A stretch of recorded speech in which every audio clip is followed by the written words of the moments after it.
প্রিয় বন্ধুরা, আশা করি সকলেই ভালো আছেন।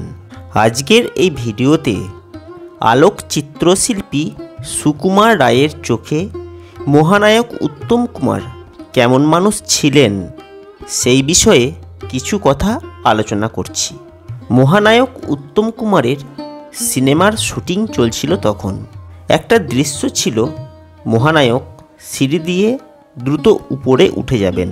সেটা 1975 বা 1976 সালের কথা। শট দেওয়ার পরে উত্তম কুমার একটা চেয়ারে বসে পড়লেন। পকেট থেকে একটা সরবিট্রেট ট্যাবলেট বের করে জিভের তলায় রাখলেন। তখন তার কপালে বিন্দু বিন্দু ঘাম জমেছে, চোখে মুখে ক্লান্তির ছাপ তখন স্পষ্ট। তাকে দেখে খুবই ক্লান্ত বলে মনে হচ্ছিল। ফটোগ্রাফার সুকুমার রায় মহানায়ককে জিজ্ঞাসা করলেন, দাদা শরীর খারাপ লাগছে? উত্তম কুমার হেসে উত্তর দিলেন, ও কিছু না মাস্টার, খুব ভোরে ঘুম থেকে উঠেছি, তাই একটু ক্লান্ত লাগছে।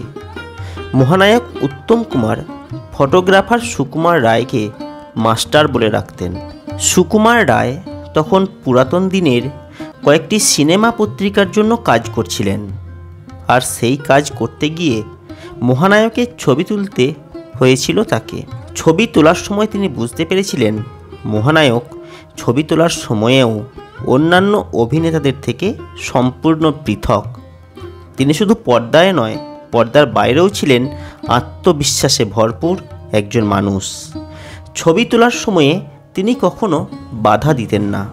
নতুনভাবে সাজগোজ করে ছবি তুলতেন না। তিনি অনায়াসে ছবির জন্য পোজ দিতেন, আর তার ভুবন ভোলানো হাসিতে সেই ছবি অনবদ্য হয়ে উঠত। সুকুমারবাবু উত্তম কুমারের চেনা লুকের বাইরে ভিন্নধর্মী ছবি তোলার চেষ্টা করতেন। তার জন্য সর্বদাই তাকে সুযোগ খুঁজতে হতো, আর উত্তম কুমার সুযোগ করে দিতেন তাকে। হয়তোবা তিনি চুলে আলতো করে হাত চালিয়ে চুল ঠিক করলেন, ব্যাস ওইটুকুই। ওরই মধ্যে একটা শটের জন্ম হয়ে যেত। তপন সিংহ পরিচালিত যতুগৃহ সিনেমার শুটিং চলছিল সাহেবগঞ্জে। উত্তম কুমার সুকুমার রায়কে বললেন, এখানে আমি পোজ দিতে পারবো না, যেমন ইচ্ছা তুমি ছবি তুলবে। তখন সুকুমারবাবু সর্বদাই উত্তম কুমারকে অনুসরণ করতেন। উত্তম কুমার জাহাজের ডেকে দাঁড়িয়ে সিগারেট খাচ্ছিলেন, আর সুকুমারবাবু তার ক্যামেরায় ধরে রাখলেন সেই বিশেষ মুহূর্তটিকে। এইভাবে মহানায়ক উত্তম কুমার নানাভাবে ধরা দিয়েছিলেন চিত্রশিল্পী সুকুমার রায়ের কাছে।